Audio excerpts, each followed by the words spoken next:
Tubuhku gemetar hebat. Jantungku serasa berhenti berdetak. Pemandangan di depanku begitu mengerikan. Aku menyaksikan sesuatu yang tak pernah kubayangkan. Namun itu hanyalah awal dari sebuah rahasia mengerikan tentang. Sebelum ceritanya dimulai, silahkan tulis di kolom komentar dari daerah mana saja teman-teman yang menonton cerita ini. Jangan lupa like dan subscribe agar channel ini bisa semakin berkembang dan bisa mempersembahkan cerita yang lebih menarik lagi.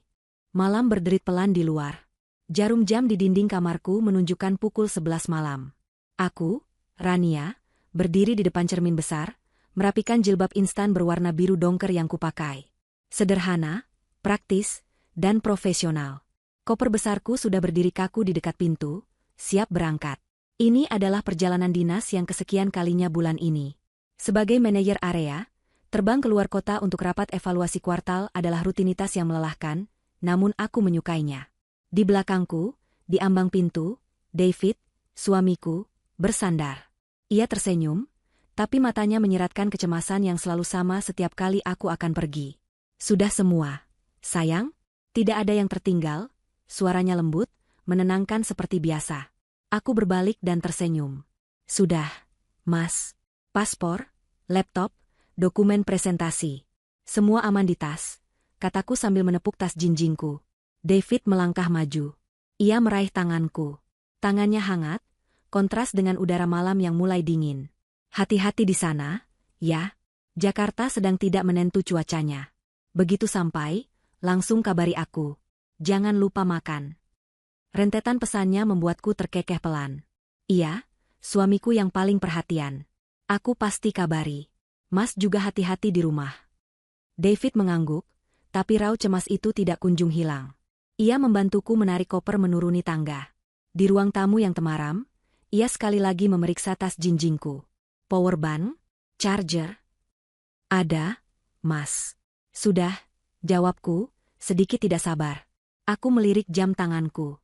Taksi yang kupesan seharusnya sudah tiba. Teleponku jangan sampai tidak aktif. Ya, katanya lagi. Iya, Mas David. Aku berangkat dulu. Aku meraih tangannya dan mencium punggung tangannya. David balas mencium keningku, lama. Rasanya begitu menenangkan, menghapus jejak lelahku. Aku mencintaimu, bisiknya. Aku juga mencintaimu, balasku. Tepat saat itu, suara klakson mobil terdengar pelan dari luar. Itu pasti Pak Budi, sopir taksi langgananku. Aku segera membuka pintu. David membawakan koperku sampai ke bagasi taksi. Pak Budi, pria paruh baya yang ramah, menyapaku. Malam, Bu Rania. Siap berangkat lagi kita, sapanya. Malam, Pak Budi. Iya, ini, kejar setoran, candaku. David menutup pintu bagasi. Ia menatapku sekali lagi dari jendela yang terbuka. Hati-hati, Rania. Pasti, Mas. Jaga rumah. Mobil perlahan bergerak menjauhi rumah kami yang nyaman. Aku melambai pada David yang masih berdiri di teras, sampai sosoknya hilang di telan tikungan. Aku menghela napas panjang, mode kerja mulai mengambil alih pikiranku. Aku mengeluarkan map berisi materi presentasi, mencoba membacanya di bawah cahaya lampu jalanan yang berlarian. Kejar pesawat jam berapa, Bu? Tanya Pak Budi, memecah kesunyian. Jam 1:30 pagi, Pak. Masih cukup, asal tol tidak macet parah. Jawabku. Aman, Bu. Malam begini biasanya lancar jaya. Mobil melaju mulus di jalanan yang lengang. Gedung-gedung perkantoran berdiri seperti raksasa tidur. Aku menyandarkan kepalaku, memejamkan mata sejenak. Aku memikirkan David. Betapa beruntungnya aku. David adalah suami yang suportif. Ia tidak pernah mengeluh soal kesibukanku. Ia mengurus rumah, memastikan semua beres saat aku harus fokus pada karir. Cintanya adalah pelabuhan yang selalu bisa aku andalkan. Kami memasuki gerbang tol. Mobil melaju lebih kencang di jalan bebas hambatan. Lampu-lampu berbaris rapi seperti kunang-kunang raksasa. Aku memutuskan untuk memeriksa email sekali lagi di ponsel, memastikan boarding pass elektronikku sudah siap. Aku merogoh tas jinjingku. Aku mengaduk-aduk isinya. Map, laptop, dompet kecil berisi kosmetik, charger, powerbank. Tapi, di mana? Jantungku mulai berdebar sedikit lebih cepat. Aku merogoh lebih dalam. Tidak ada bentuk persegi panjang yang familiar dari ponselku. Aku beralih ke saku blazer yang kukenakan. Kosong. Saku celana? Kosong. Ya Allah, bisikku. Kenapa, Bu Rania? Pak Budi melirik dari kaca spion. Aku tidak menjawab. Aku membuka resleting tas jinjingku lebar-lebar, menyalakan lampu kabin. Aku keluarkan semua isinya satu persatu ke kursi di sebelahku. Map, laptop, buku catatan, tempat pensil, powerbank. Tidak ada ponsel. Lalu aku teringat dompetku. Dompet panjang tempatku menyimpan KTP, kartu kredit, ATM, dan semua uang tunai. Dompet itu juga tidak ada. Keringat dingin mulai membanjiri pelipisku. Aku ingat dengan jelas. Aku meletakkan ponsel dan dompet itu di atas meja rias di kamar, tepat di sebelah tumpukan dokumen yang harus kubawa. Aku ingat melihatnya saat merapikan jilbab. Ya Allah! Ketinggalan, suaraku naik 1 oktav. Pak Budi sedikit kaget. Ketinggalan apa, Bu? Dompet saya. HP saya. Ketinggalan semua di kamar. Astaga!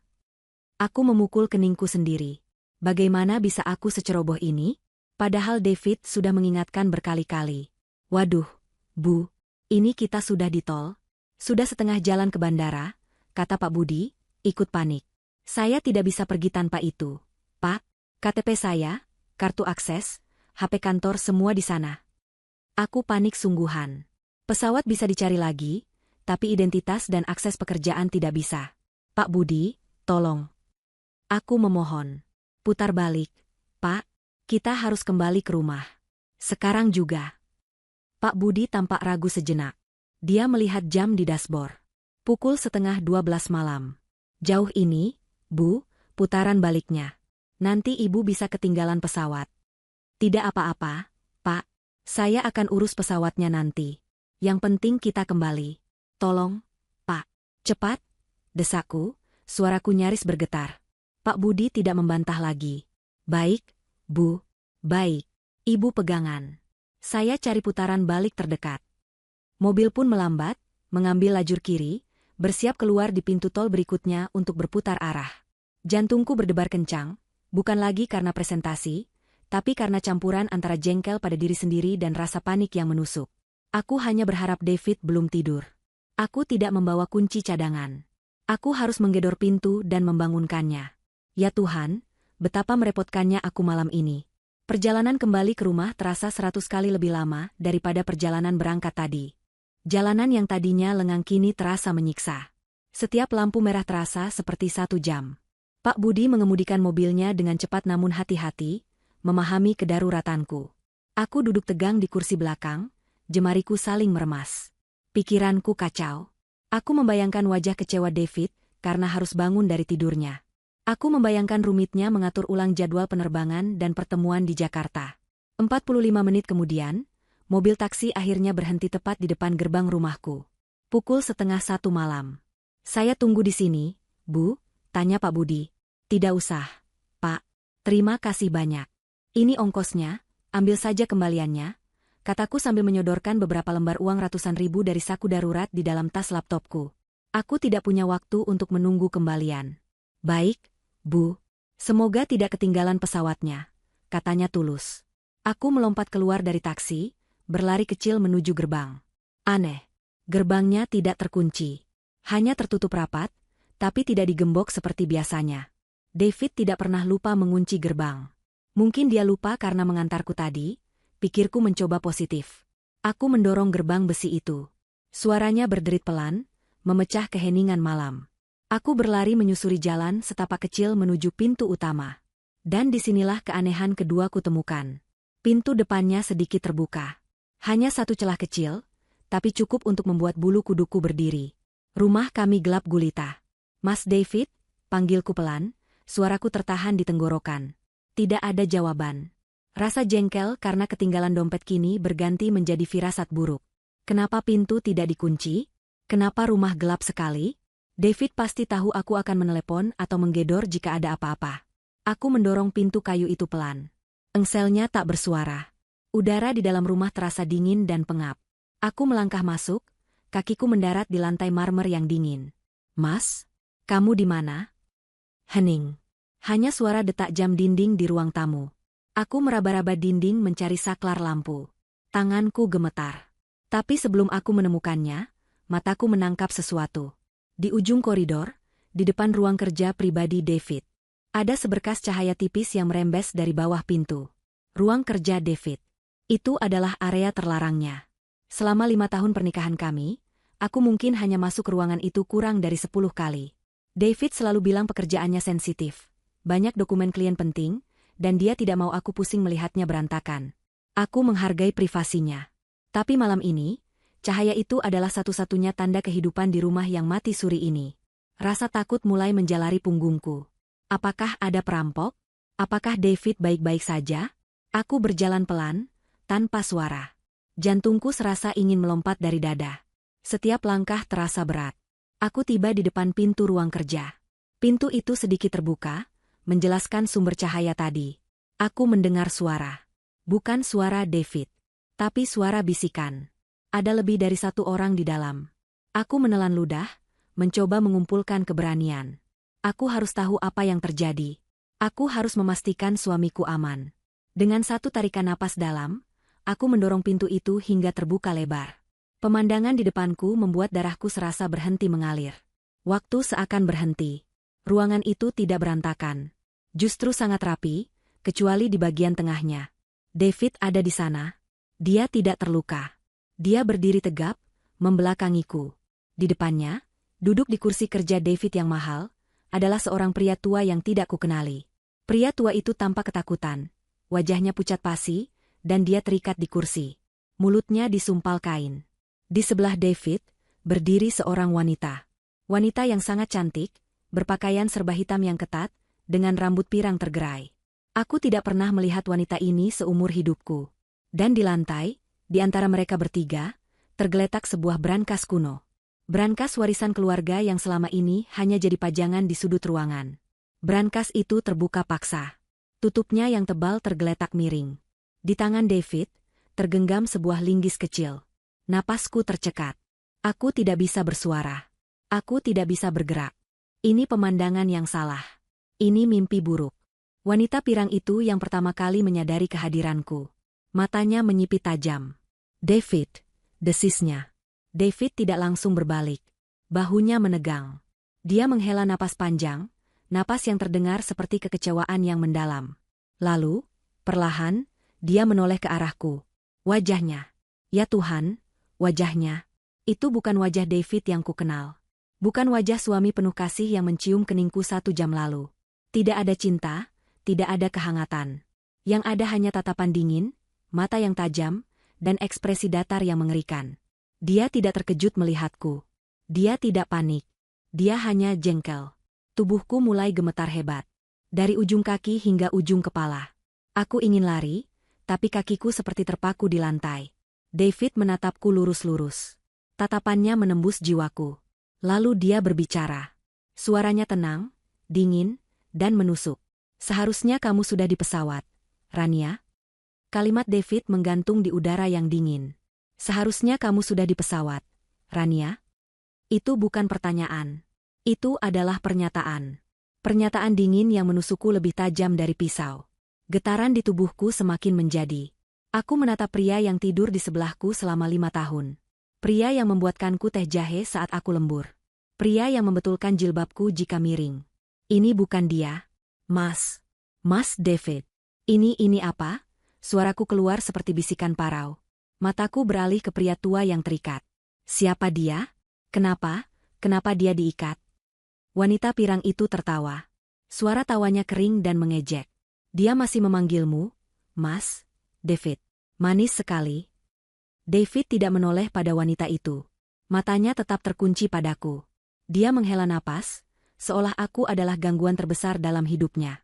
Dia meletakkan linggis kecil itu di atas meja dengan bunyi dentang yang pelan namun memekakan telinga. Rania, katanya, menggelengkan kepala pelan. Kamu selalu ceroboh. Tapi aku tidak menyangka kecerobohanmu bisa separah ini. Dia melangkah maju. Aku refleks melangkah mundur, menabrak kusen pintu. Jangan sentuh aku, teriakku. Sentuh kamu? David tertawa, tapi tawa itu tidak sampai ke matanya.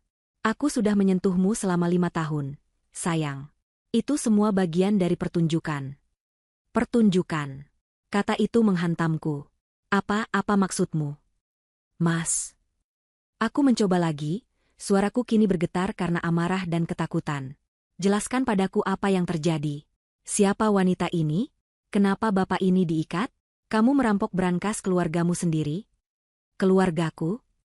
David mendengus. Ini bukan keluargaku. Ini keluargamu, Rania. Harta karun kecilmu yang bahkan tidak kamu ketahui. Wanita pirang itu, Vera, melangkah ke sisi David. Dia melingkarkan lengannya di pinggang suamiku. Suamiku. Dan David tidak menolaknya. Dia membiarkan wanita itu bersandar mesra padanya, tepat di depanku. Di depan pria tua yang terikat itu. Sudahlah, David.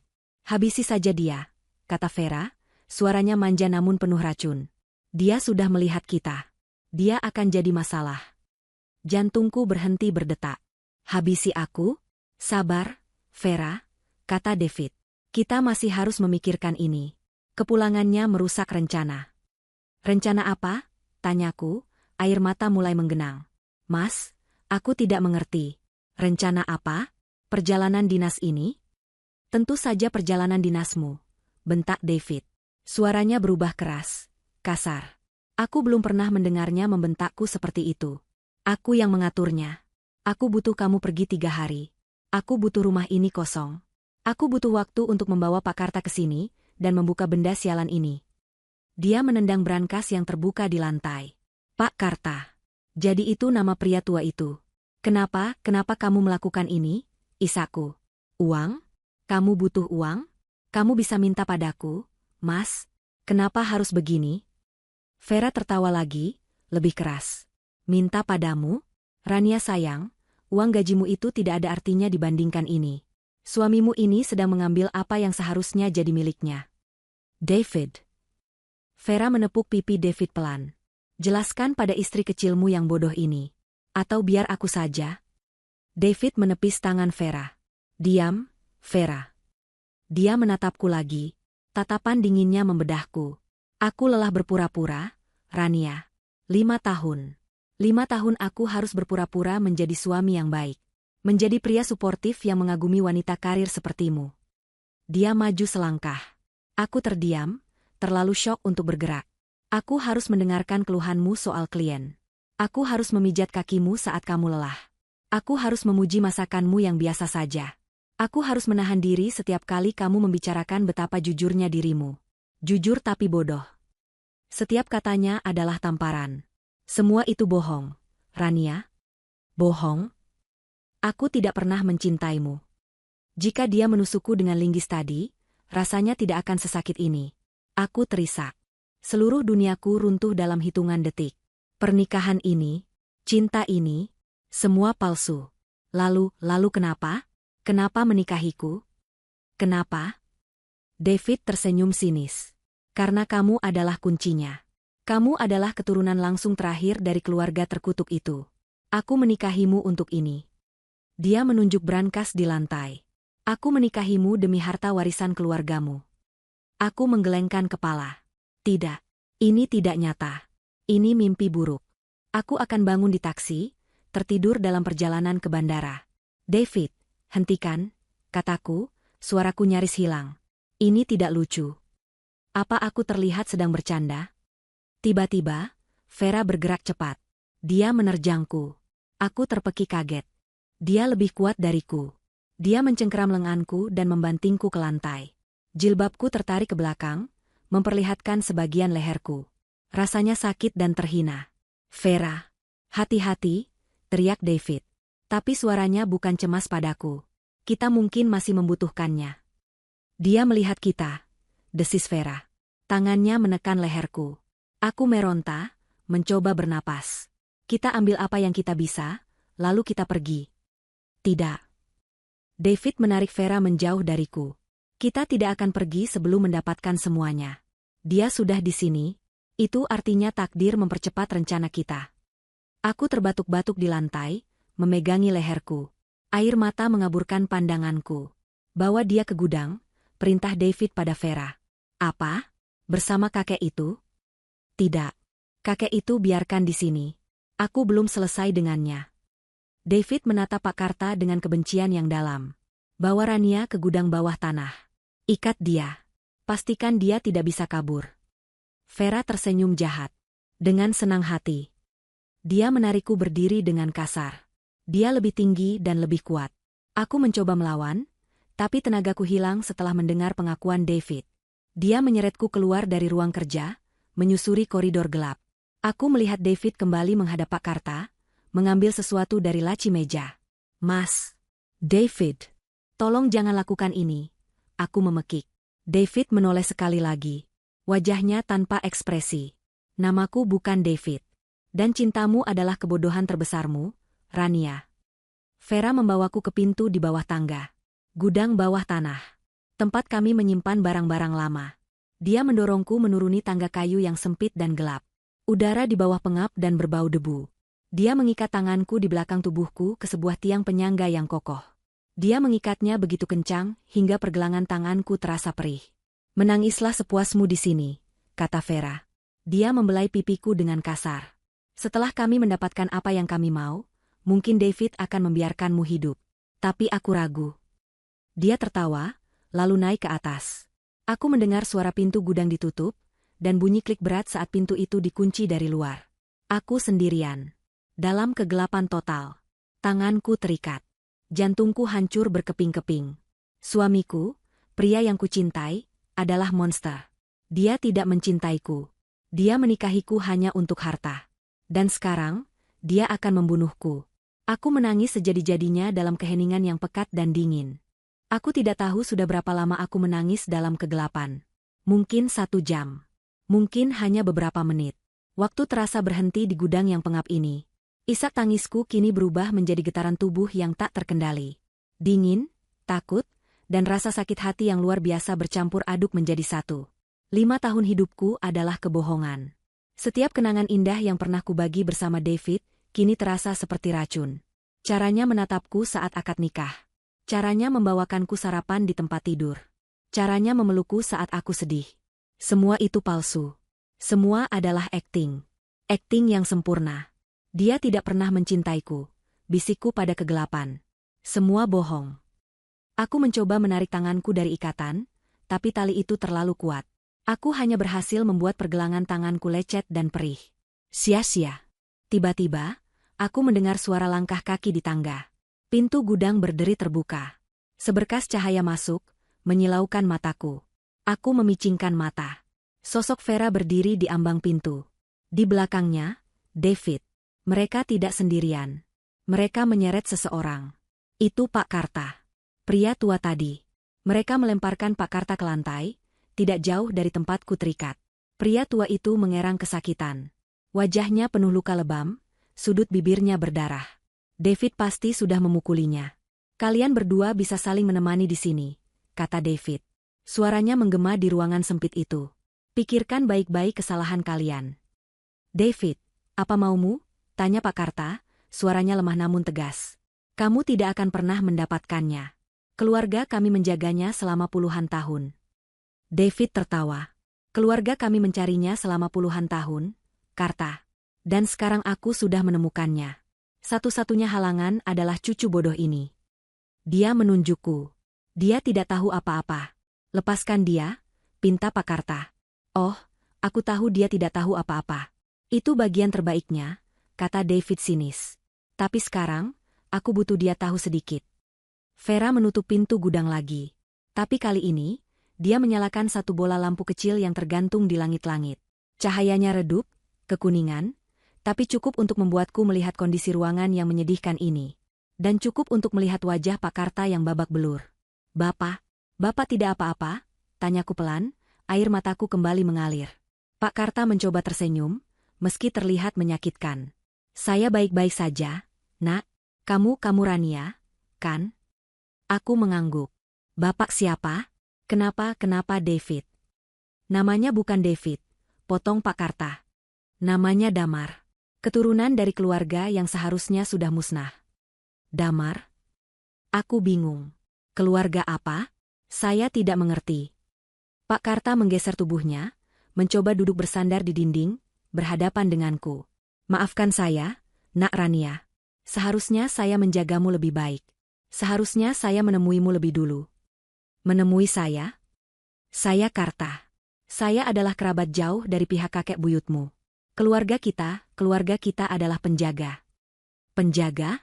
Penjaga apa? Aku merasa seperti masuk ke dalam cerita novel misteri yang gila. Kamu tahu brankas di ruang kerja itu? Tanya Pak Karta. Aku mengangguk. Itu hanya pajangan, kan? Warisan keluarga. Isinya kosong.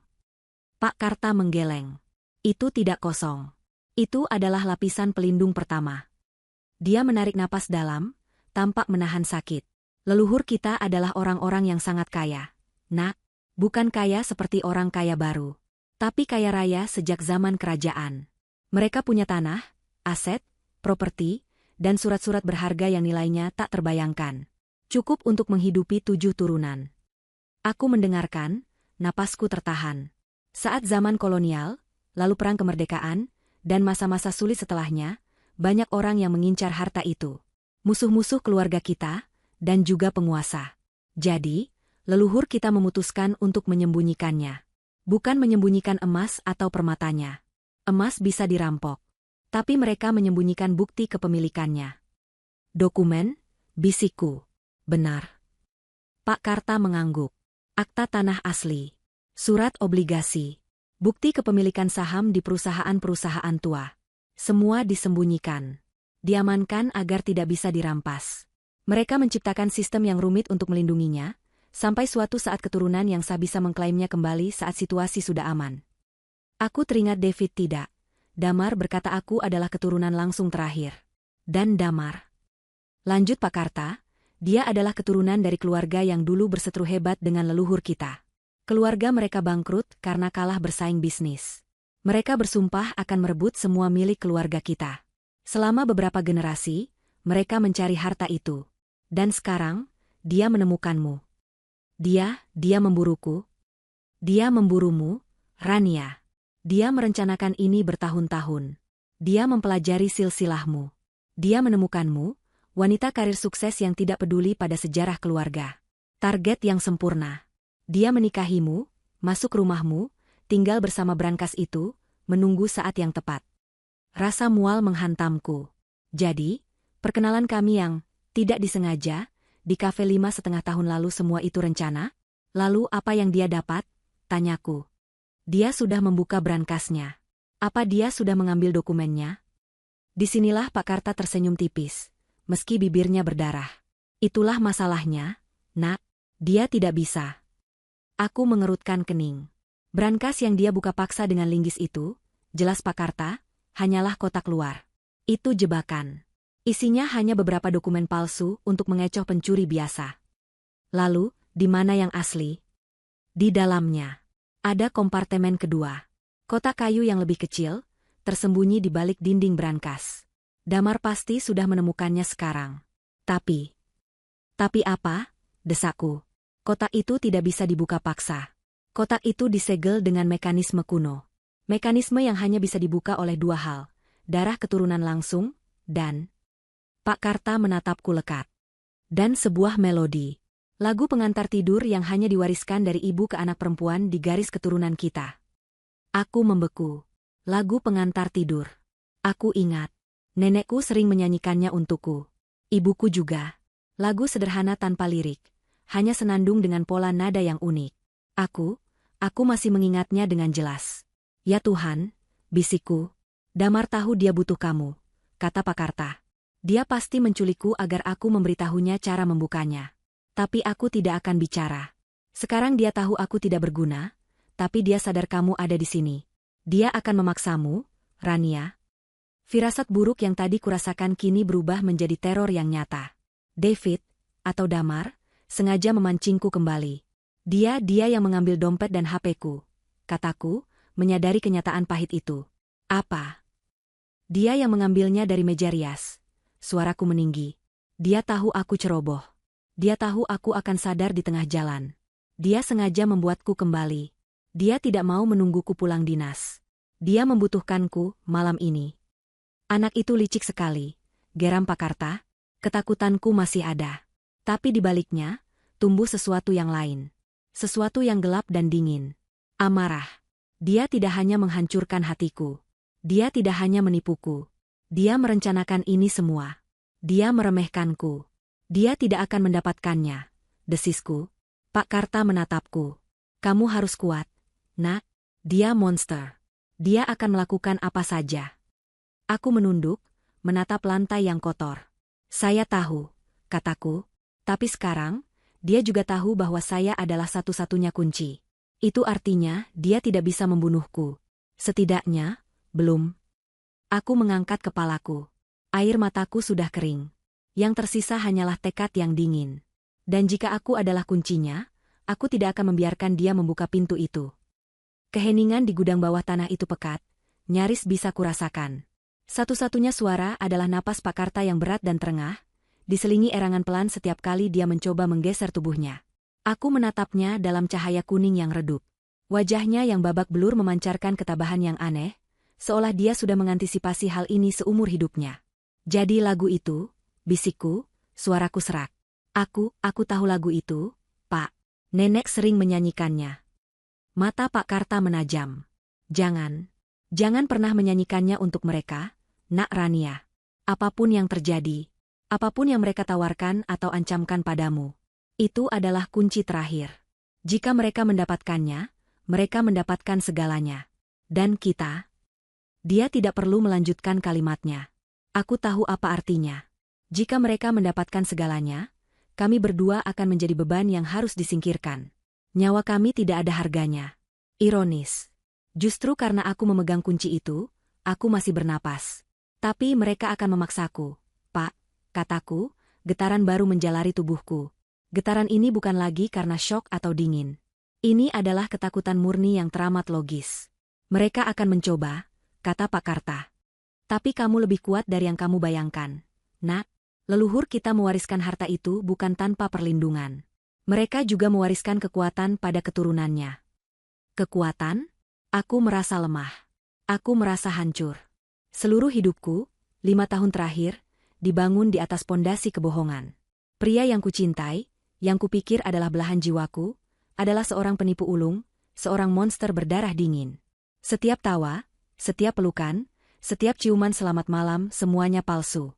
Bagian dari rencana besar untuk merampok warisanku. Tiba-tiba, dari lantai atas, terdengar suara dentuman keras. Seperti ada yang memukul logam. Lalu disusul suara umpatan Vera yang melengking. Sialan, benda ini tidak bisa dibuka. Aku dan Pak Karta bertatapan. Mereka pasti sedang mencoba membuka paksa kotak kayu di dalam brankas. Mereka gagal.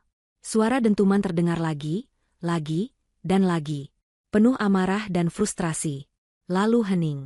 Hening yang jauh lebih menakutkan daripada suara keributan tadi. Hening itu berarti mereka berhenti mencoba. Hening itu berarti mereka menyadari satu-satunya cara adalah aku. Langkah kaki terdengar di tangga. Berat dan mantap. Pintu gudang berderi terbuka. Bukan Vera. Kali ini Damar yang berdiri di sana. Sendirian. Dia menatapku dari ambang pintu. Ekspresinya tidak terbaca. Kemeja yang tadi pagi kupilihkan untuknya kini sedikit kotor. Lengannya digulung hingga siku. Dia terlihat lelah. Tapi matanya masih sedingin es. Dia berjalan menuruni tangga. Aku refleks menggeser tubuhku, mencoba menjauh, tapi ikatan di tiang menahanku. Pak Karta menegangkan tubuhnya. Jangan sakiti dia. Damar mengabaikan Pak Karta. Dia berjongkok di depanku. Aku memalingkan wajah, tidak sanggup melihat mata itu. Mata yang dulu selalu menatapku penuh puja, kini terasa seperti menelanjangiku, mencari kelemahanku. Rania, katanya. Suaranya lembut. Aku tersentak. Itu suara David. Suara Mas Davidku. Suara yang selalu menenangkanku saat aku stres karena pekerjaan. Suara yang membisikkan kata cinta di telingaku setiap malam. Rania, lihat aku. Aku menggeleng. Pergi. Sayang, tolong, bujuknya. Panggilan, sayang, itu terasa seperti tamparan. Aku menoleh padanya, mataku menyala karena amarah. Jangan panggil aku dengan sebutan itu. Pembohong. Damar menghela napas. Aku tahu kamu marah. Kamu berhak marah. Aku minta maaf kamu harus melihat ini semua. Dia mengulurkan tangan. Bukan untuk memukulku. Tapi untuk membuka ikatan di pergelangan tanganku. Aku terkesiap saat tali yang menjerat itu terlepas. Pergelangan tanganku perih dan merah. Mas, apa? Aku bingung. Damar berdiri dan menarikku. Dengan lembut. Seolah aku adalah barang porselen yang rapuh. Dia merangkul bahuku dan membimbingku naik ke atas, meninggalkan Pak Karta yang menatap kami dengan bingung dan takut. Jangan percaya dia, Rania, teriak Pak Karta. Damar membanting pintu gudang, mengunci Pak Karta kembali dalam kegelapan. Dia tidak membawaku ke ruang kerja. Dia membawaku ke ruang tamu. Dia mendudukanku di sofa yang empuk, sofa tempat kami biasa menonton film bersama. Dia pergi ke dapur, aku mendengar suara air mengalir. Dia kembali dengan segelas air putih. Minum, katanya. Tangannya menyodorkan gelas itu padaku. Aku menatapnya curiga. Apa ini? Permainan apa lagi? Tapi tenggorokanku kering kerontang. Tanganku gemetar saat menerima gelas itu. Aku minum sedikit. Air itu terasa dingin, menjernihkan pikiranku yang kacau. Damar duduk di meja kopi di depanku. Posisinya lebih rendah dariku. Dia menatapku dengan tatapan yang aku tidak tahu. Penyesalan? Rania, mulainya pelan. Aku tahu apa yang kamu pikirkan. Kamu pasti berpikir aku monster. Aku diam. Dia memang monster. Tapi ini tidak seperti kelihatannya. Aku terpaksa. Aku hampir tertawa. Terpaksa? Terpaksa menikahiku? Terpaksa menipuku selama 5 tahun? Bukan, katanya, suaranya sedikit meninggi. Vera. Wanita itu, dia yang gila. Dia yang menyakiti Pak Karta. Dia yang mengancamku. Ini dia. Good Cup. Dia mencoba menyalahkan Vera. Dia yang menemukan jejak harta itu. Dia tahu aku keturunan keluarga yang berhak atasnya. Dia memaksaku untuk mendekatimu, Rania. Dia bilang, jika aku tidak mau bekerja sama, dia akan menghabisimu dan mengambilnya dengan caranya sendiri. Aku melakukannya untuk melindungimu. Bohong. Kebohongan yang sangat payah. Tapi dia mengatakannya dengan begitu tulus, dengan mata yang menatapku lekat. Jika aku tidak melihatnya bersama Vera di ruang kerja tadi, aku mungkin akan tidak. Aku tidak akan pernah percaya lagi. Melindungiku, balasku dingin. Dengan membuatku pergi dinas agar kamu bisa beraksi di belakangku. Itu rencananya, kata Damar cepat. Agar kamu aman. Agar kamu jauh dari sini saat aku mengambil apa yang jadi hakku. Aku akan membereskan Vera, lalu aku akan menyusulmu. Kita bisa hidup damai. Harta itu memang hak keluargaku, Rania. Leluhurmu yang mencurinya dari kami. Aku hanya mengambil kembali apa yang seharusnya jadi milikku. Dia merangkak, berlutut di depanku. Dia meraih tanganku. Tanganku yang tadi dia ikat. Tapi kamu kembali.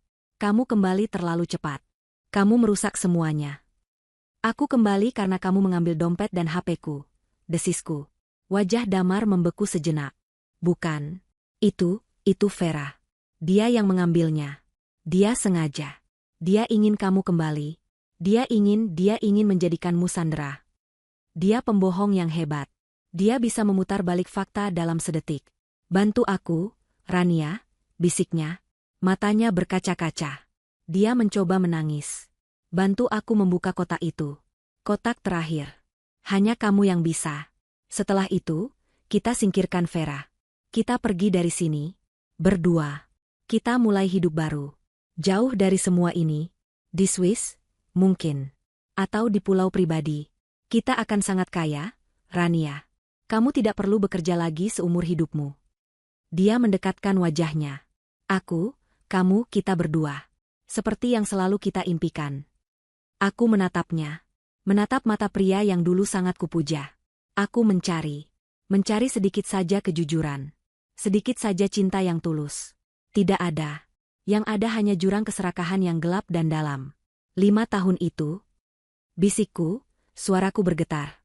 Apa artinya bagimu? Apa semua itu bohong? Damar terdiam lama. Dia menunduk. Awalnya, katanya pelan. Awalnya itu adalah rencana. Aku tidak akan bohong padamu lagi. Awalnya itu tugasku. Dia mengangkat wajahnya. Tapi hidup bersamamu, Rania, melihatmu setiap hari. Merasakan kebaikanmu. Itu mengubahku. Aku bersumpah. Aku benar-benar peduli padamu. Aku tidak mau ini terjadi padamu. Sebuah kebohongan yang nyaris sempurna. Tapi aku sudah mati rasa. Tepat saat itu, suara langkah kaki yang marah terdengar di koridor. Vera muncul di ambang ruang tamu. Wajahnya merah padam. Peduli? Omong kosong apa yang kamu katakan padanya, Damar? Kamu buang-buang waktu. Damar segera berdiri. Topeng, suami yang menyesal, itu langsung lenyap. Aku sedang menanganinya, Vera. Dia butuh pendekatan yang berbeda. Pendekatan? Vera tertawa sinis. Kita tidak butuh pendekatan. Kita butuh lagu sialan itu. Beritahu kami cara membukanya. Rania, bentaknya padaku. Atau aku akan kembali ke gudang, dan kakek itu akan mati. Pelan-pelan. Aku akan mulai dari jari-jarinya. Aku gemetar. Ini adalah ancaman yang nyata. Vera tidak sabar. Dia menarikku berdiri dengan kasar. Cukup main-mainnya. Dia menyeretku. Jilbabku kembali miring, tapi aku tidak peduli. Vera, hentikan. Damar mencoba menghentikannya, tapi Vera sudah gila. Kamu terlalu lembek, Damar. Inilah kenapa kamu butuh aku. Dia mendorongku menuju ruang kerja. Masuk. Buka kotaknya. Sekarang. Aku tersandung, jatuh ke lantai ruang kerja. Aku melihat Pak Karta. Dia sudah dipindahkan. Dia sekarang terikat di kursi kerja David, di depan brankas yang menganga. Wajahnya semakin pucat. Vera mencengkeram jilbabku, memaksaku berdiri. Buka. Pikiranku berputar cepat. Aku harus mengulur waktu. Aku butuh sesuatu. Sesuatu untuk melawan. Aku teringat. Dompetku. Ponselku. Damar bilang Vera yang mengambilnya. Tapi dia berbohong. Aku menatap Damar, yang berdiri di pintu, menatapku dengan ekspresi dingin yang kembali lagi. Permainan, Good Cup, sudah berakhir. Kamu bohong, kataku pada Damar. Vera mengangkat tangannya, siap menamparku. Bukan dia, kataku cepat, menunjuk Vera. Kamu yang mengambil dompet dan HP-ku. Vera berhenti. Dia menatap Damar. Apa maksudnya? Aku menatap lurus ke mata Damar. Kamu sengaja membuatku kembali. Kamu tidak pernah berniat membiarkanku pergi. Damar terdiam. Lalu, perlahan, senyum tersungging di bibirnya. Bukan senyum hangat David, tapi senyum sinis dan dingin dari Damar. Topengnya terlepas sepenuhnya. Pintar, katanya. Kamu akhirnya menggunakan otakmu. Dia merogoh saku celananya.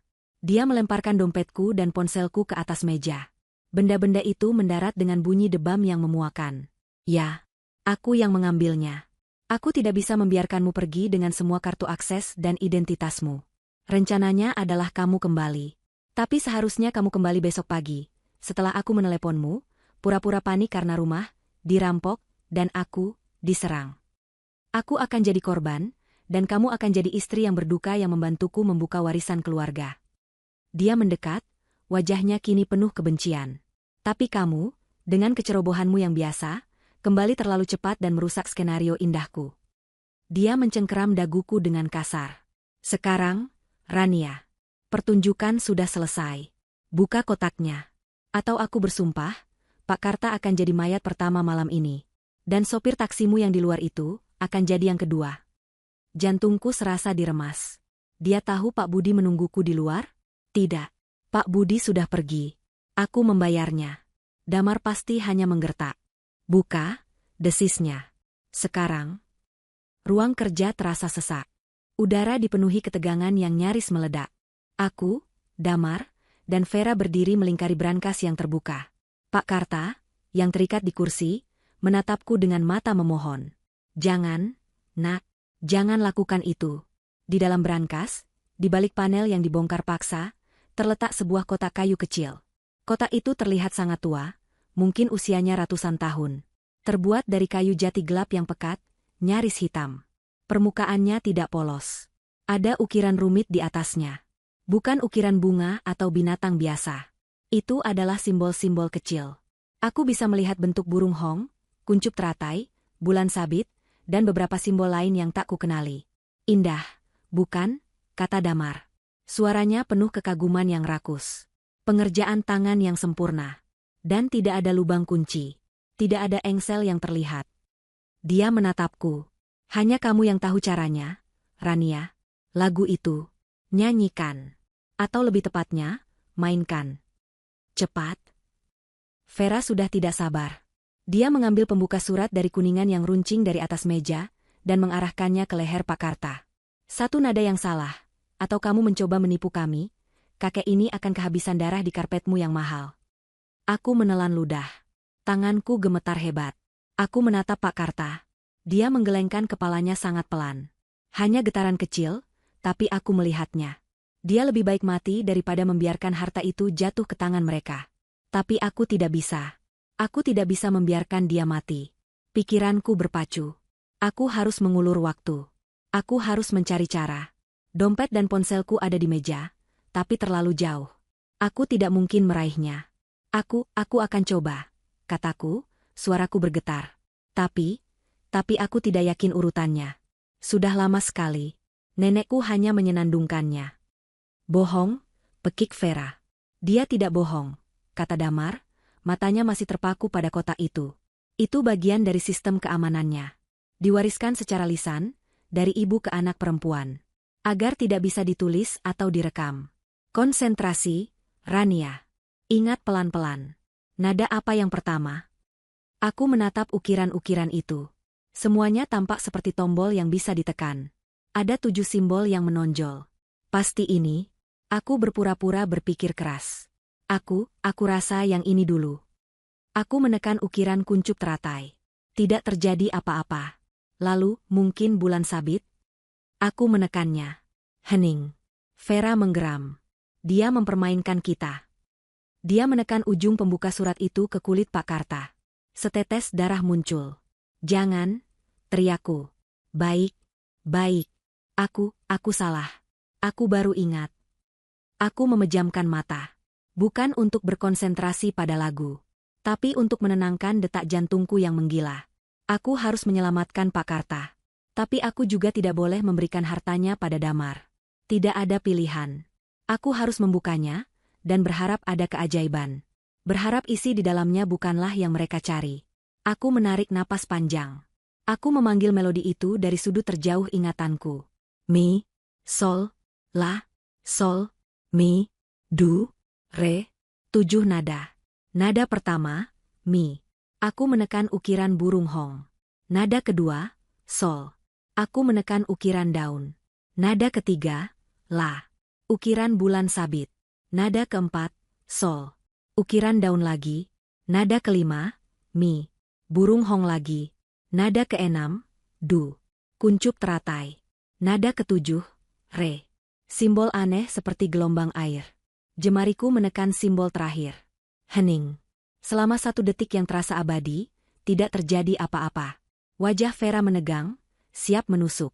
Lalu, terdengar bunyi klik. Bunyi itu sangat pelan, seperti ranting kering yang patah. Tapi di ruangan yang tegang itu, suaranya terdengar seperti ledakan. Diikuti oleh suara WWHRRR pelan, suara mekanisme kuno yang bekerja di dalam kayu. Mata Damar dan Vera membelalak. Mereka serempak mencondongkan tubuh ke depan, mendorongku minggir. Damar, dengan tangan yang sedikit gemetar karena antisipasi, meraih tutup kotak kayu itu. Dia membukanya. Mereka berdua menatap ke dalam. Aku menahan napas. Aku ikut mengintip dari balik bahu Damar. Kosong. Hampir kosong. Di dasar kotak yang dilapisi bludru merah pudar, tergeletak selembar perkamen tua. Gulungan kecil yang diikat dengan pita sutra yang warnanya sudah memutih. Ini apa? Vera menjerit. Suaranya melengking tinggi, penuh amarah dan kekecewaan. Di mana hartanya? Di mana dokumennya? Emasnya? Dia berbalik ke arahku, matanya merah. Kamu menipu kami. Kamu pasti salah membukanya. Ini pasti jebakan. Dia mengangkat pembuka surat itu, kali ini mengarahkannya padaku. Tidak. Damar membentak Vera. Tangannya lebih cepat. Dia menepis tangan Vera dengan keras, membuat pembuka surat itu terbang dan menancap di lantai kayu. Dia tidak menipu kita, kata Damar. Suaranya pelan, tapi bergetar karena intensitas yang berbeda. Bukan amarah, tapi pencerahan. Dia mengambil gulungan perkamen itu dari dalam kotak dengan sangat hati-hati. Seolah itu adalah benda paling berharga di dunia. Dia membuka ikatan pitanya yang rapuh. Dia membentangkan perkamen itu. Isinya bukan daftar harta. Bukan akta. Isinya adalah tulisan tangan kuno. Sebuah teka-teki. Vera merangsek maju. Apa itu? Omong kosong apa lagi ini? Damar membacanya dengan suara pelan, akar terkuat ada di rumah. Cari di balik bayangan perpustakaan, tempat kakek memandang ke timur. Di sanalah dinding bernapas. Teka-teki. Vera tampak putus asa. Kita melakukan semua ini hanya untuk sebuah teka-teki bodoh? Ini bukan teka-teki bodoh, Vera, kata Damar. Dia yang telah mempelajari sejarah rumah ini, rumah warisan keluargaku, selama bertahun-tahun, tiba-tiba tersenyum. Senyum kemenangan yang mengerikan. Aku tahu di mana ini. Dia berbalik, berjalan cepat keluar dari ruang kerja. Damar, mau kemana kamu? Teriak Vera, mengejarnya.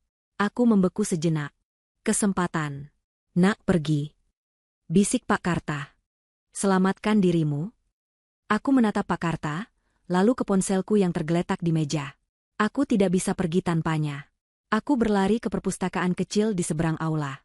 Damar sudah ada di sana. Ruangan itu dipenuhi rak buku tinggi dari kayu gelap. Di dinding seberang rak buku, tergantung sebuah lukisan cat minyak besar. Lukisan kakek buyutku. Tempat kakek memandang ke timur. Gumam Damar. Lukisan itu menghadap ke rak buku. Bayangan perpustakaan. Ini dia. Damar tidak menyentuh buku-buku itu. Dia mengetuk-ngetuk dinding kayu di samping rak buku. Bagian panel kayu polos.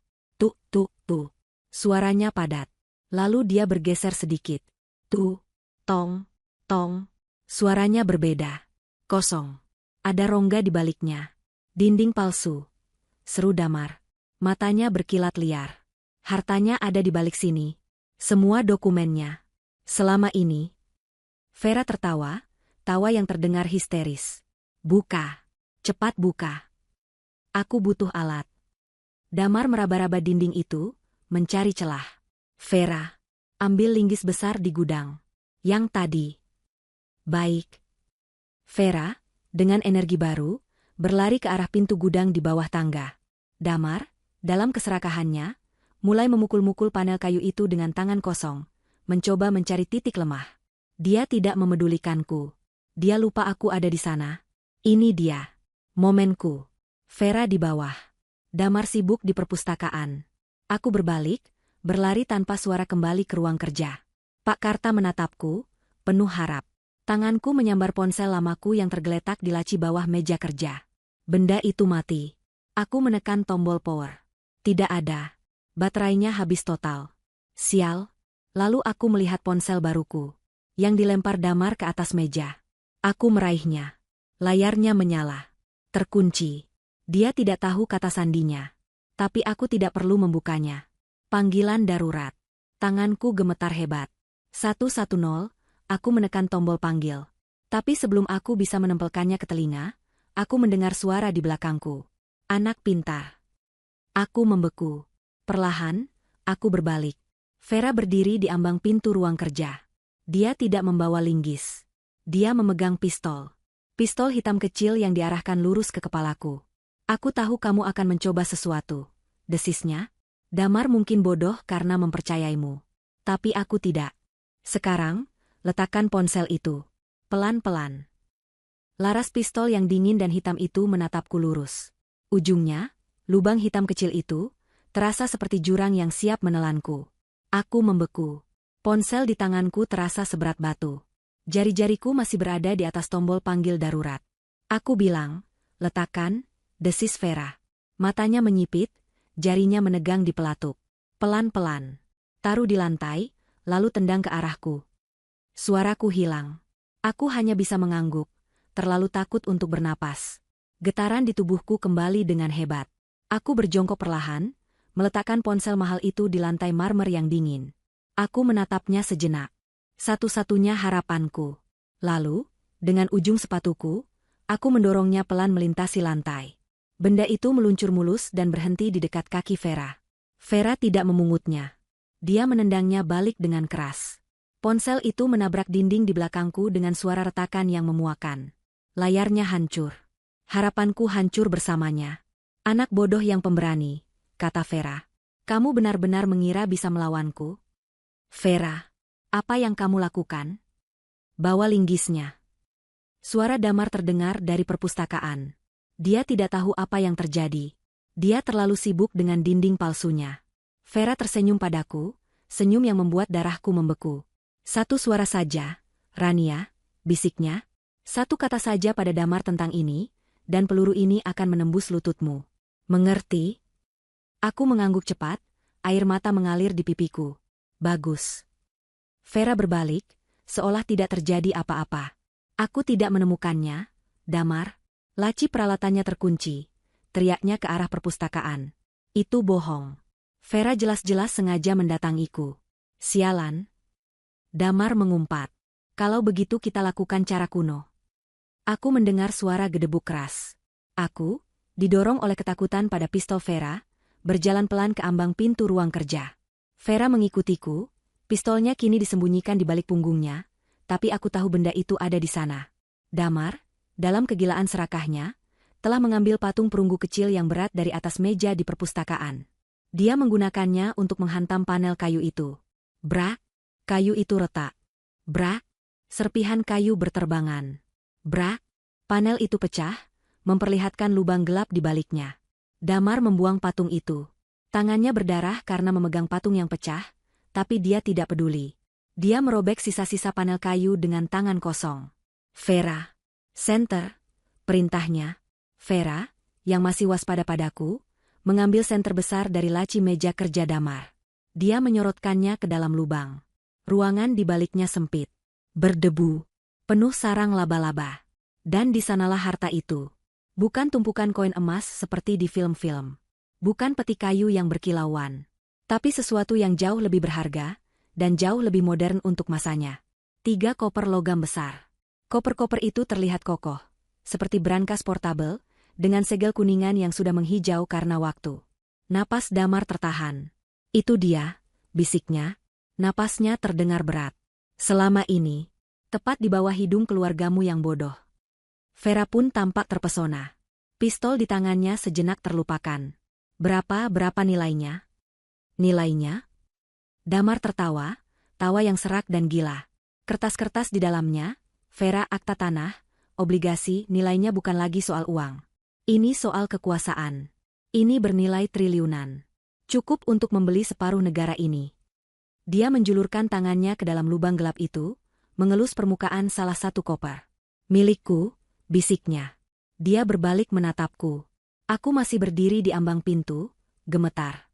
Pak Karta, masih terikat di kursi di dalam ruang kerja, menatap lurus ke depan dengan ekspresi kalah. Dia tahu kami telah gagal. Bawa dia ke sini. Perintah Damar pada Vera, menunjukku. Bawa kakek itu juga. Aku ingin mereka berdua melihat.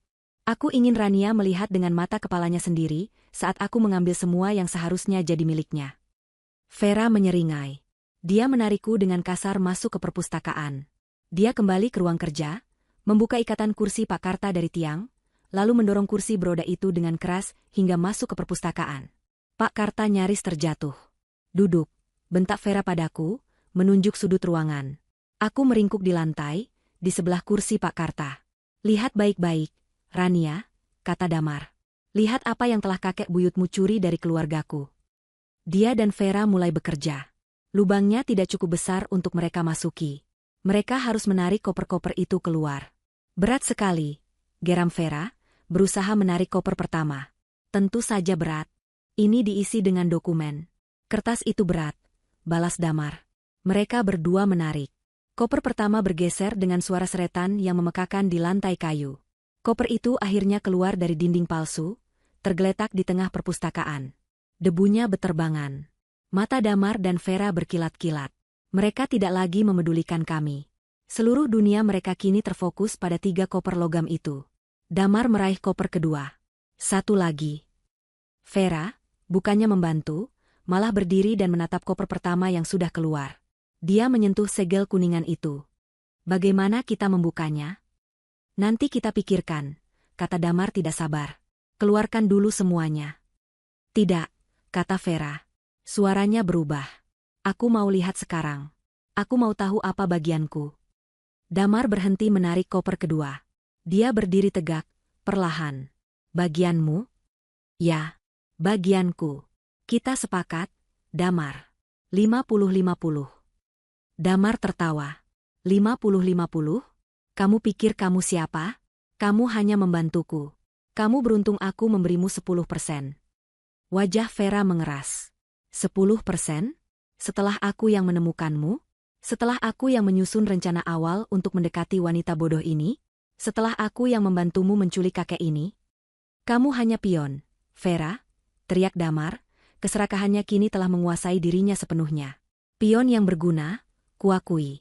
Tapi sekarang, Raja sudah mendapatkan hartanya. Dan pion tidak lagi dibutuhkan. Hening. Aku dan Pak Karta saling pandang.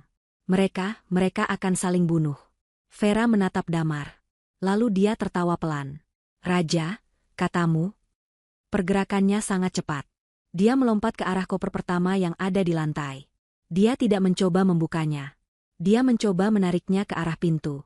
Kalau begitu, aku ambil bagianku sekarang. Jangan harap. Damar menerjangnya. Mereka bergulat. Bukan lagi pertarungan kata-kata. Ini pertarungan fisik yang brutal.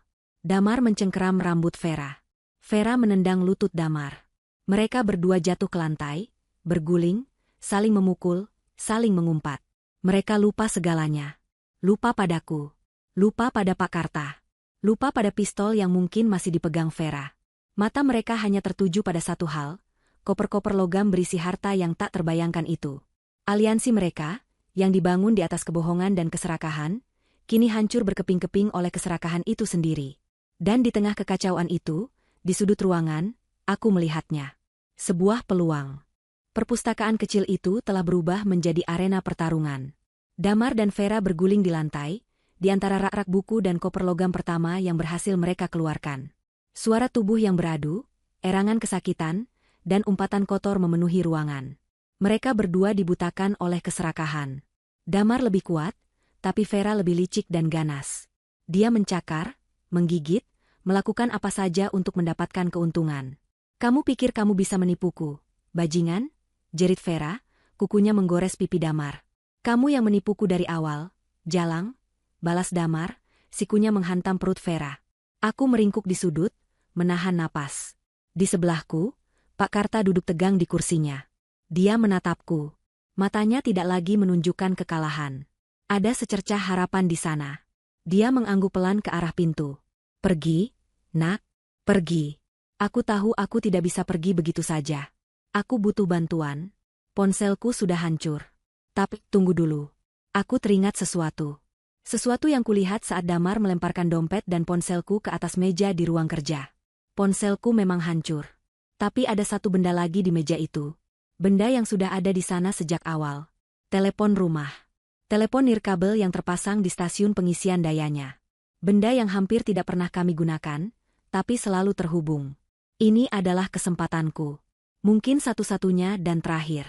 Pertarungan di lantai semakin brutal. Damar berhasil mengunci Vera, tapi Vera meraih sebuah buku tebal dari rak terendah dan menghantamkannya ke kepala Damar. Damar terhuyung, memberi Vera kesempatan untuk melepaskan diri. Mereka kini terengah-engah, saling menatap buas dari dua sisi koper. Mereka benar-benar lupa bahwa ada dua saksi di ruangan itu. Sekarang, aku menatap Pak Karta.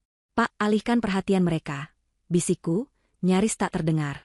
Pak Karta mengerti. Dia mengambil napas dalam-dalam, lalu tiba-tiba dia mengerang dengan suara yang sangat keras. Argag, jantung-jantung saya. Dia memegangi dadanya, tubuhnya kejang-kejang di kursi. Akting yang luar biasa. Damar dan Vera menoleh serempak. Diam kau, tua bangka, teriak Vera. Mungkin dia benar-benar sekarat, kata Damar, napasnya tersengal. Dia masih menatap Vera, waspada. Bagus, biarkan dia mati. Itu mengurangi satu masalah, balas Vera. Tapi gangguan itu cukup. 2 detik. Itu saja yang kubutuhkan. Saat perhatian mereka terbagi antara pertarungan mereka dan Pak Karta, aku bergerak. Aku tidak berdiri. Aku merangkak. Cepat dan tanpa suara. Seperti bayangan. Menyusuri dinding, keluar dari perpustakaan, melintasi koridor pendek, dan masuk kembali ke ruang kerja. Jantungku berdebar begitu kencang hingga rasanya sakit. Aku sampai di meja kerja. Aku berdiri. Tanganku yang gemetar meraih gagang telepon rumah. Aku mengangkatnya ke telingaku. Terdengar nada sambung. Ya Tuhan. Masih berfungsi. Aku menekan 3 angka. 110. Aku menempelkan gagang telepon itu ke telingaku, menekan sisi lainnya dengan telapak tanganku, berharap suaraku tidak akan terdengar sampai ke perpustakaan. Operator darurat, suara tenang seorang pria menjawab. Tolong. Bisikku, suaraku bergetar hebat. Tolong, ada perampokan di rumah saya. Alamatnya, Bu, bicaralah lebih jelas. Jalan Cendana nomor 12, bisikku lebih cepat. Mereka 2 orang. Suami saya, dia bukan suami saya, dia menyandra saya. Namanya Damar. Dan seorang wanita, Vera. Mereka bersenjata. Tolong cepat. Bersenjata apa, Bu? Pistol. Wanita itu bawa pistol. Mereka sedang bertengkar. Tolong. Pak Karta, dia orang tua, dia disakiti. Tolong. Baik, Bu. Tenang. Kami kirimkan patroli terdekat ke Jalan Cendana 12. Tetap di telepon jika Anda bisa. Aku tidak bisa. Sebelum aku bisa menjawab, sebuah bayangan jatuh di ambang pintu ruang kerja. Aku membeku. Gagang telepon masih menempel di telingaku. Mataku bertemu dengan mata si pendatang baru. Itu Vera. Dia tidak terlihat terkejut. Dia tidak berteriak. Dia berdiri di sana, terengah-engah, dengan rambut pirangnya yang acak-acakan dan goresan darah di pipinya. Dia mendengarkan akhir panggilanku. Aku menutup telepon, meletakkannya perlahan. Ini adalah akhir bagiku. Dia akan menembakku sekarang. Tapi Vera tidak mengangkat pistolnya, yang entah bagaimana masih terselip di pinggangnya. Dia menatapku. Menatap telepon. Lalu kembali menatapku. Kemudian, hal yang paling tidak terduga terjadi. Vera tersenyum. Senyum yang dingin, licik, dan penuh perhitungan. Polisi, bisiknya. Aku mengangguk, terlalu takut untuk berbicara. Bagus, kata Vera, suaranya nyaris tak terdengar. Bagus sekali, Rania. Aku tidak mengerti. Damar si bodoh itu, lanjut Vera, dia pikir dia bisa mengambil semuanya. Dia pikir dia raja. Tapi raja akan segera ditangkap. Dia menatap ke arah perpustakaan, di mana aku bisa mendengar Damar mulai menggeretakkan koper kedua. Dia terlalu serakah. Dia terlalu emosional. Dia tidak pernah punya rencana keluar. Kamu. Aku terkeceplosan. Kamu membiarkanku? Vera menempelkan jarinya ke bibirnya yang berdarah. SSSH. Dia melangkah mundur dari pintu, kembali ke koridor, tapi tidak ke perpustakaan. Dia bergerak ke arah pintu depan. Tunggu, teriak Damar dari dalam. Vera, jangan lari kau. Aku tidak lari, sayang. Balas Vera dengan suara keras yang dibuat-buat, sambil terus berjalan mundur ke pintu depan. Aku hanya mau memastikan pintu depan terkunci, agar tidak ada yang mengganggu kita. Dia menatapku sekali lagi dari ujung koridor. 5 menit, bisiknya padaku. Polisi akan tiba dalam 5 menit.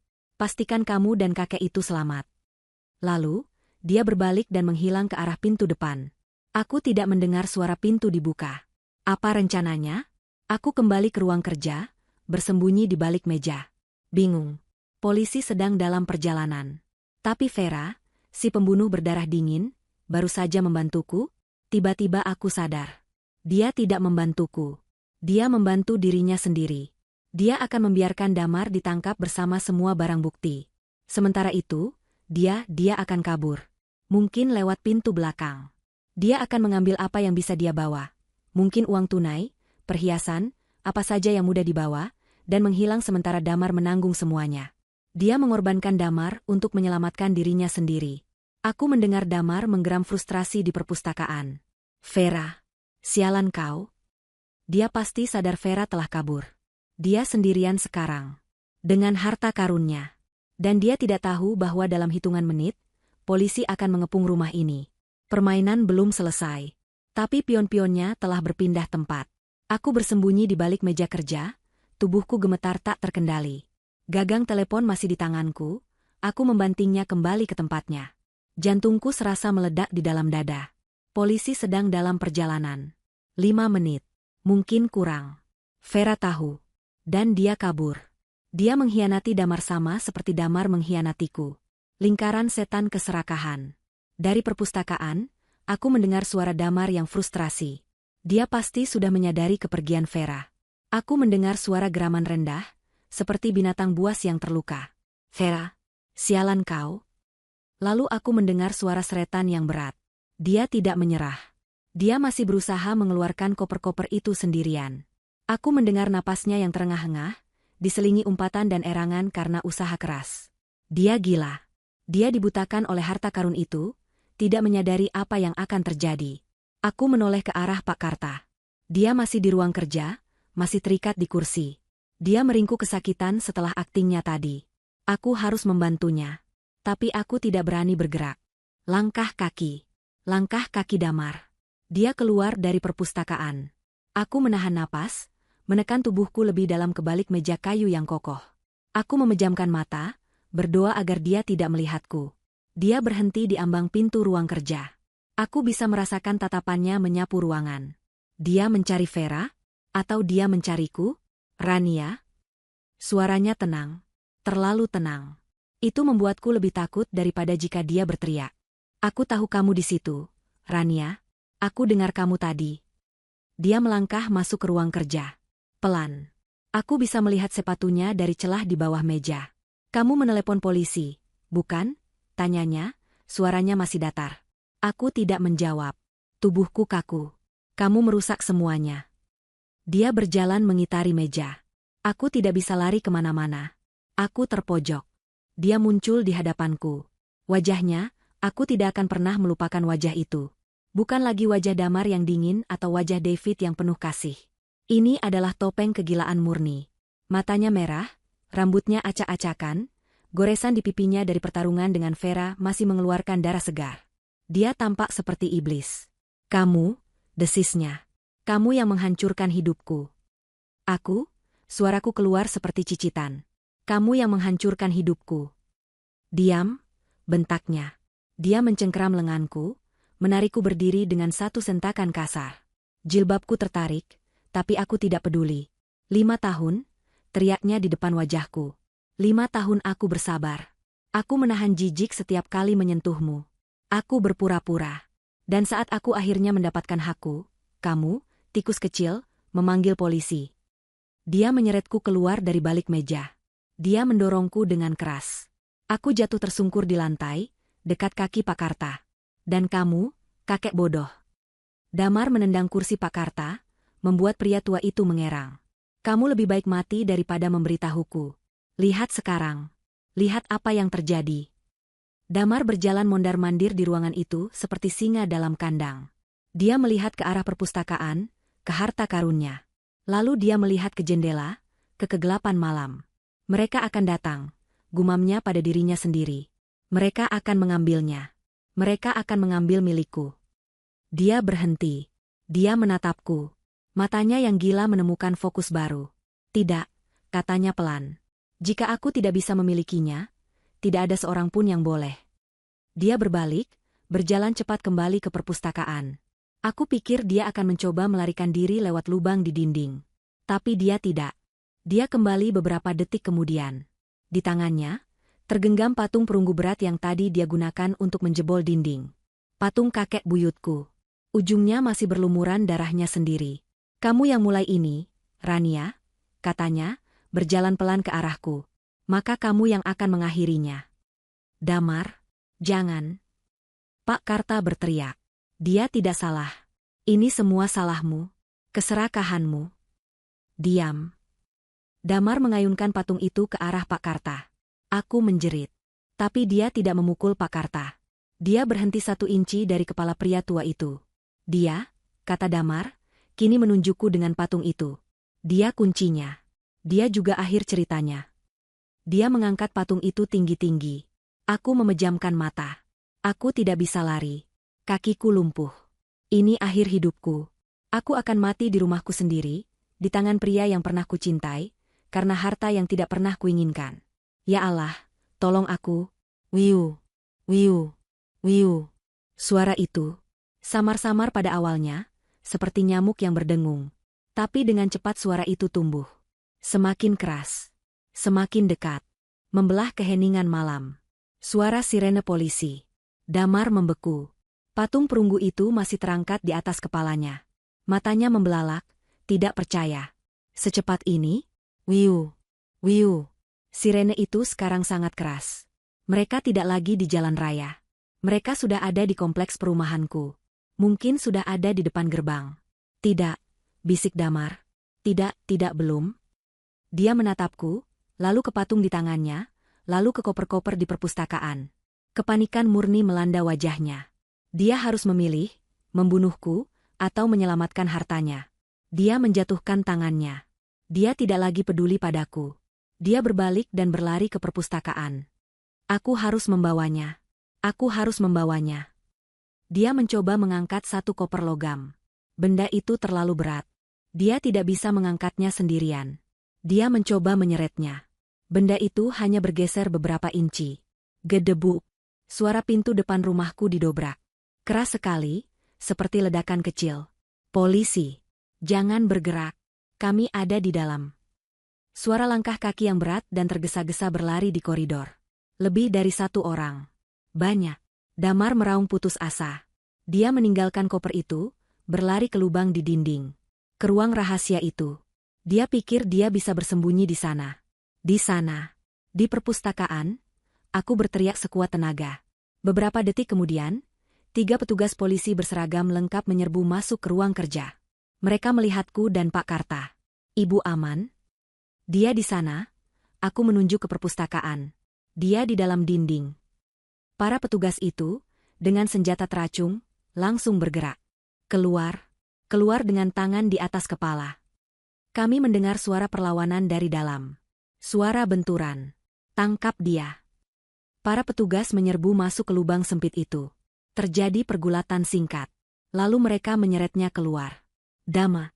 Dia tidak lagi seperti manusia. Dia seperti binatang liar. Dia meronta, menjerit, menangis. Lepaskan. Itu milikku. Milikku semua. Mereka membantingnya ke lantai, tepat di sebelah koper logam pertama. Wajahnya tertekan di lantai kayu yang kotor, hanya beberapa inci dari harta yang telah ia kejar seumur hidupnya. Mereka memborgol tangannya di belakang punggungnya dengan kasar. Karmanya telah tiba. Dia tidak mati. Dia tidak terluka parah. Tapi dia tertangkap. Dia tertangkap basah, di dalam ruang rahasia yang berisi harta rampasannya.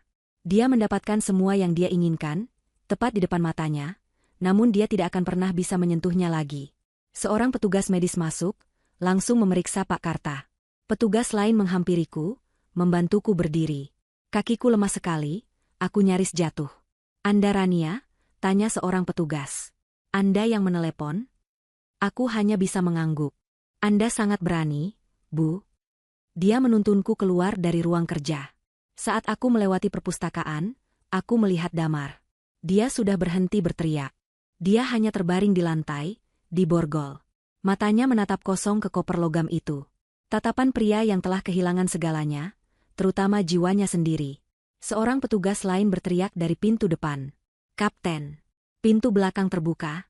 Ada jejak kaki basah. Tersangka wanita itu, Vera, sepertinya berhasil kabur. Aku mendengarnya, tapi aku tidak peduli. Itu urusan polisi. Monster utamaku, pria yang menghancurkan hatiku, sudah tertangkap. Aku berjalan melewati puing-puing pintu depanku, ke udara malam yang dingin. Aku menghirupnya dalam-dalam. Rasanya seperti napas pertama dalam hidupku. Malam itu terasa seperti mimpi buruk yang panjangnya 100 tahun. Rumahku, yang dulu adalah tempatku berlindung, kini dipenuhi oleh orang asing. Polisi, tim forensik, dan petugas medis. Lampu biru dan merah berputar-putar tanpa henti, mewarnai dinding rumahku dengan suasana yang menakutkan. Aku duduk di tangga ambulans, dibungkus selimut tebal yang gatal. Seorang petugas medis membersihkan luka lecet di pergelangan tanganku, bekas ikatan tali. Pak Karta berada di tandu di sebelahku, dia terlihat jauh lebih tenang.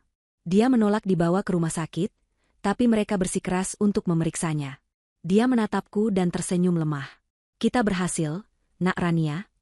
Aku mencoba tersenyum balik, tapi yang keluar hanyalah isakan pelan. Aku melihat tim forensik membawa koper-koper logam itu keluar dari rumahku. Benda-benda itu kini disegel dalam kantong barang bukti. Harta karun yang telah menyebabkan begitu banyak penderitaan. Saat mereka membawa Damar keluar dengan tangan terborgol, dia tidak menatapku. Matanya hanya mengikuti koper-koper itu sampai benda-benda itu dimasukkan ke dalam mobil polisi. Waktu berlalu dalam kabut. Berhari-hari, lalu berminggu-minggu. Rumah itu dijual. Aku tidak sanggup lagi menginjakkan kaki di dalamnya. Setiap sudutnya mengingatkanku pada kebohongan. Aku pindah ke apartemen kecil yang aman, sementara Pak Karta, setelah pulih, tinggal bersama kerabatnya yang lain. Dia berjanji akan terus mendampingiku. Kasus ini menjadi berita besar. Penipuan harta karun, begitu judul di koran-koran. Aku harus memberikan kesaksian. Aku duduk di ruang sidang yang dingin, menceritakan kembali malam mengerikan itu. Menceritakan 5 tahun kebohonganku. Damar, atau siapapun nama aslinya, duduk di kursi terdakwa. Dia terlihat kurus, pucat, dan kosong. Dia tidak lagi memiliki pesona David atau keganasan Damar. Dia hanyalah seorang pria hampa. Pengacara menjelaskan segalanya. Harta itu nyata. Dokumen-dokumen di dalam koper itu bernilai triliunan. Bukti kepemilikan tanah yang luas, saham perusahaan-perusahaan tua, dan obligasi negara yang terlupakan. Pak Karta memberikan kesaksian ahli tentang sejarahnya. Damar divonis bersalah atas semua tuduhan. Penipuan identitas, penculikan, percobaan perampokan, penganiayaan, dan banyak lagi. Hakim menjatuhkan hukuman penjara seumur hidup, tanpa kemungkinan pembebasan bersyarat. Dia mendapatkan karmanya. Dia akan menghabiskan sisa hidupnya di dalam sel, memimpikan harta yang tidak akan pernah bisa dia sentuh. Bagaimana dengan Vera? Selama beberapa minggu, dia menghilang. Dia masuk dalam daftar pencarian orang internasional. Tapi keserakahan selalu meninggalkan jejak. Suatu hari, aku sedang minum teh di apartemen baruku ketika aku melihat berita di televisi.